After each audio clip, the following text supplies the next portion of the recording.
Okay, I guess we're on. This is show number 19, and I better be right, or else I'm gonna freaking pull my hair out. Show number 19. This is gonna be a little special show.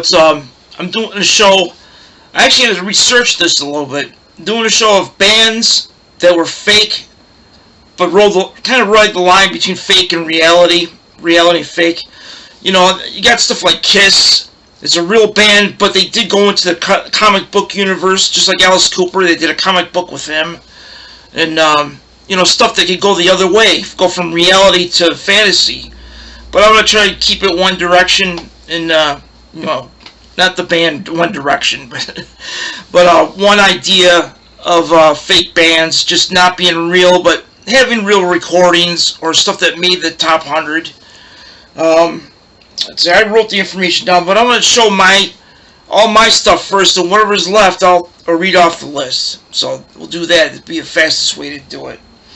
First of all, we have to bring up the Monkees. Now, for heaven's sakes, they are a real band. But if you want to consider them a fake band, their first two albums with Don Kirshner producing and everything like that, that's kind of like the Borderline Monkees, where they were sort of a fake band. This is my Missing Links, Volume 2. I got this from Record Store Day. They, the Monkees all were talented. They all played instruments, and it was their idea to become a real entity. And to this very day, with just Mickey Dolenz now, they're still around. They still have fans. They still perform as a real band. But then you got, Don Kirshner trying other things. The Archies. Yep, there's my Archies album. The grooviest hits of the Archies. All four of them there, or five of them, I should say. There's 2 girls, 3 guys. Here's the back of it. The grooviest hits of the Archies. There's Don Kirshner. One of those 2 guys, Kirshner. Was it Don Kirshner and John Goldwater? They were the creators of the Archies, or got them with music. And this is from Backtrack. It's like an old Backtrack. Had to send away for it, I guess. I'm pretty sure they didn't have it in stores, just on mail order only. That's the Archies. Then we got some other. If I pick them up here, other fakos. Of course, this is a fake one, but it failed, unfortunately. It wasn't even made, or was just shelved. It's Garth Brooks as Chris Gaines. Country artist Garth Brooks. He tried to make himself look younger with hair, change his hair up and stuff like that. And he wrote the songs. He had some songs that were pretty good. There's one song that sounds like Bob Seger or something that's really good on here. But it was fake. It was meant to be a fake presentation as a movie, I think. I'm not sure if it was going to be a movie or a series. But that was one of the things that Garth Brooks did that was pretty amazing. And of course, with the Beatles, which started a lot of this band nonsense, you had the Rutles.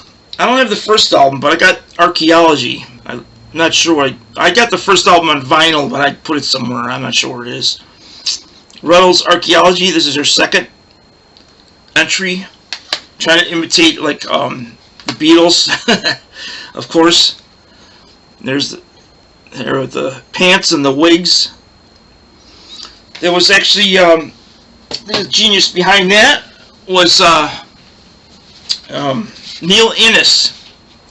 As you know, Neil Innes was also in the Bonzo Dog Band, which was in the Magical Mystery Tour. But he kind of carried this on, went to Monty Python, wrote some music for them, and did some solo stuff with the Rutles. When he kept the Rutles going, this came out, Rutles Live and Raw.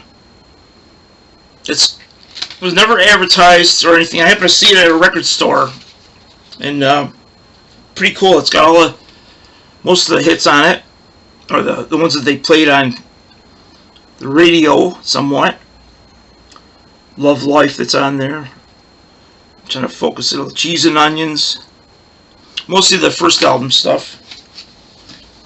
I'm not sure how high the second album got. It must have made the chart somehow.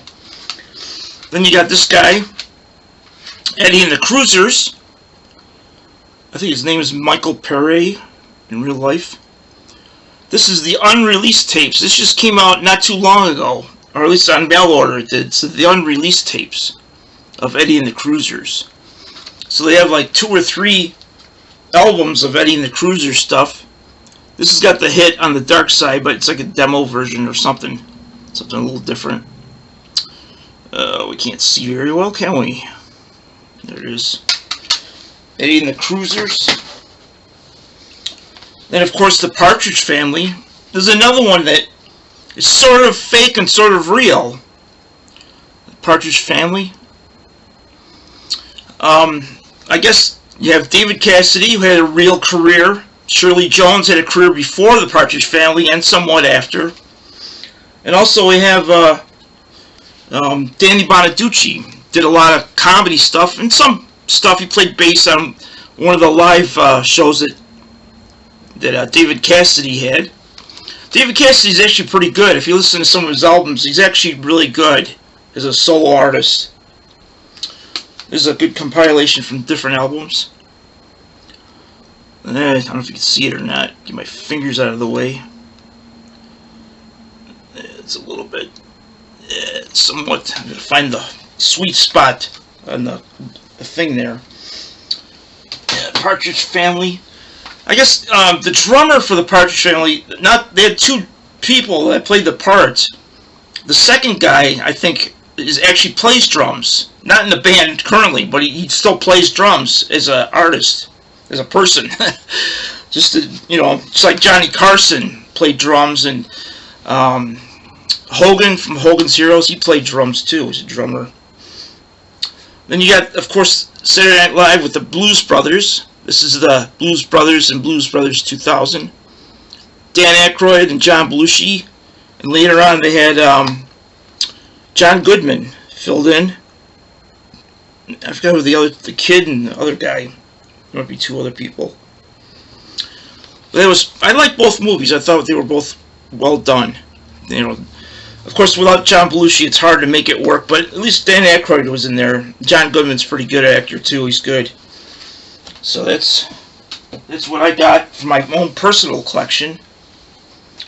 Now I'll read off. I made a list of the ones that are. I think that's all I was going to show. Yeah. I'll read out some of the ones I don't have, but I should mention. Of course, Spinal Tap. They're like at the top of the list as a fake band because they're Michael McKean and Harry Shearer. They actually play. They actually wrote some songs. They play. They had Jeff Beck on the first Spinal Tap album, and they also went on to do A Mighty Wind as the Folksmen. The Folksmen and there was another band they had too. Well, that's the one I got here. Mighty Wind, Saturday Night Live, and the Blues Brothers. Of course, they had the MGs backing them up. Without Booker T, but just the MGs. And let's see. Oh yeah, and this band we know, The Wonders. It was a Tom Hanks creation. They do. It was from the movie That Thing You Do. It had Tom Everett Scott on there. The person that wrote some of the hit songs from that movie was Adam Schlesinger from Fountains of Wayne. Unfortunately, he passed away, but he also wrote for the Monkees, like a new Monkee stuff. Adam Schlesinger, they gave the Monkees a couple of originals. Then we have Josie and the Pussycats with Rachel Lee Cook, Tara Reid, and Rosario Dawson, who's actually backed by Kay Hanley of Letters to Cleo. Letters to Cleo, I have some of their albums too. They're actually really good. They do a cover version of Cruel to Be Kind by Nick Lowe. That's one of the songs that Kay Hanley does from Josie and the Pussycats.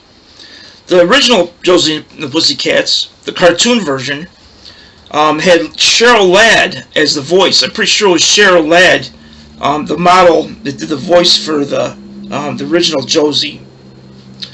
And then I mentioned that the Archies, they was helped out by Ron Dante, and he's always touring in support of the Archies today as as an artist. Him with Jeff Barry and Ellie Greenwich from the girl group days helped out on the Archie stuff. But early on, Ron Dante wrote "Leader of the Laundromat." One of the bands that he did, it was a kind of another fake band, or like a novelty group. Let's see. Oh yeah, and then there was Stillwater, a band from Almost Famous. Had Ann and Nancy Wilson from Heart, and Nancy Wilson's husband was Cameron Crowe, a guy from Rolling Stone magazine. They supported Stillwater, whose real members in that group are Jason Lee, the actor, Mike McCready of Pearl Jam, and the actor Billy Crudup. They were all in Stillwater. Sort of like an Eagles 70s type group, but actually had some good songs. One of my friends liked these guys, The Commitments, kind of an Irish R&B group. Cole Meany from Star Trek was in that. It's an Alan Parker film, and they're actually touring. They're setting up a new tour, I guess. They're the whole group of people that are involved with that movie. You must have been real musicians, obviously, or had real musicians. A real surprise that I looked up, I didn't know this one. Ron Howard, who of course produced the Beatles live stuff early on for the Beatles. He did a thing called, or the name of the movie was called Cotton Candy, and that was a kind of a power pop group, and it was this the story based around the power pop group Cotton Candy, and they did some songs on there. Oops. Dropping my papers here. Let's see what else we got. I don't want to make this too long. I'm already at 12 minutes. And just get one more page, a half page, not too much. Let's see. They had this Jack Black had a couple of things. He had Barry Jive and the Uptown Five, and he also did some stuff from the School of Rock. There was some fake band stuff. Then there's from Animal House, they had Otis Day and the Knights. The singer was Lloyd G. Williams. I have no information on him. I guess he sang for the actor Dwayne Jesse. Well, I have no idea on those two guys at all. I kind of just wrote it down quickly. Then there's the movie Streets of Fire. It featured Ellen Aim and the Attackers. And then it happens to be Diane Lane, the actress. And she also performed in a group called the Fabulous Stains in 1982. They did two fake groups, the Fabulous Stains and Ellen Aim and the Attackers. Okay, I mentioned Partridge Family.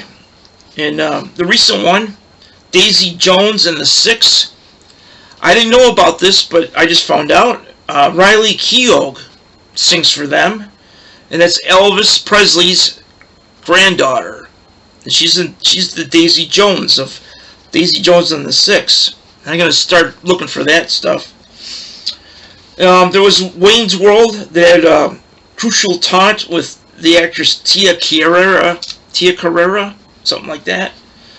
It was pretty good. And this one, you got to rent this out or buy it. It's Walk Hard, the Dewey Cox story with John C. Reilly. It's John C. Reilly's, his time in the sun as a fake artist. It's probably had several different bands made up, but I put that with my band collection, definitely. I got that soundtrack somewhere. A lot of stuff is my storage unit, so I don't have it right here with me, but I can read about it at least, mention it. Okay, I think that's good enough. We're about 15 minutes in, and we'll see you next time with episode number 20. Number 20 should be good. I gotta think of some really good stuff for that one. Maybe Beatle related. We'll see. Have a good day.